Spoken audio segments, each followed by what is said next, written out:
Hello everyone and welcome back. In today's video, I am going to share with you my experience when I lost a loved one.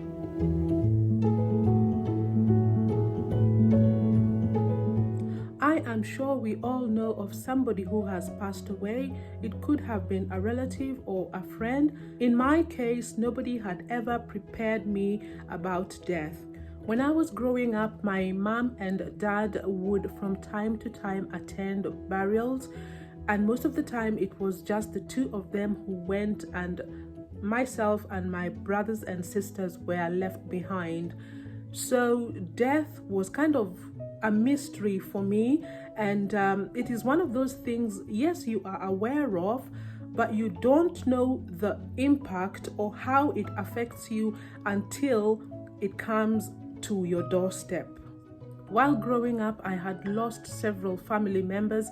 I remember my mom's dad, who is my grandfather, had died earlier on, and unfortunately I did not attend his funeral. The only funeral I ever attended was that of my paternal grandmother when she passed away, but I think I was a little bit young, and I think because of my age, it did not have an impact on me.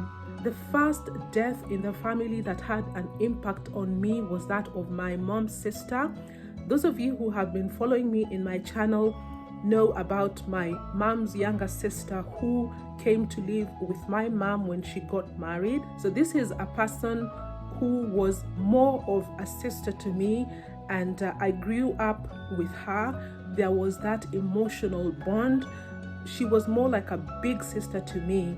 So this is the first closest family member who passed away. When my aunt passed away, this was my first encounter with death, because it had now come to somebody who was so close to me, and I was emotionally devastated. I couldn't even believe that she had passed away and I would never ever see her again. It was such a horrible feeling. I don't even have words to explain how it felt. So it was such a big blow to me emotionally and psychologically. It was not long after we had laid my aunt to rest when another big challenge again arose within the family. I got a phone call from my mom, and as we were talking, she said to me, "Your dad has lost appetite nowadays. He doesn't eat. Anything I try to cook for him, he just does not eat." We were concerned about his welfare. He went to hospital where they did a couple of tests and they confirmed that he had cancer.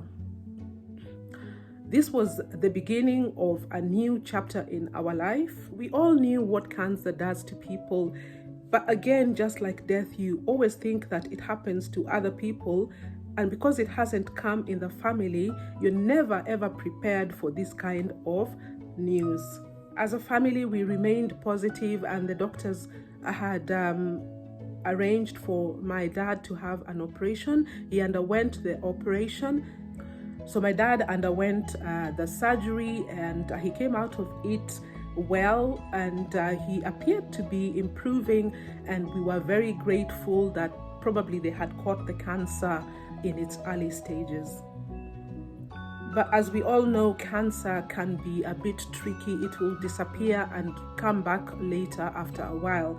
So after a while, he was in and out of hospital on medication, and we did our best and all we could to make sure he had the proper medical attention in terms of attending his clinics and having his medication. From the moment my dad was diagnosed with cancer, I went into denial. I could not even imagine that he had cancer, and all I could see was death, nothing but death. And no matter how people tried to comfort me and tell me that you just never know, he might get well, I had this horrible feeling at the back of my mind that this is just the beginning of the end. It was terrible, and it was a very bad place to be. a very lonely place, and no matter how people try to encourage you, your spirit just tells you all is not well. My dad continued ailing for about 3 years, and you could see him like getting worse every day.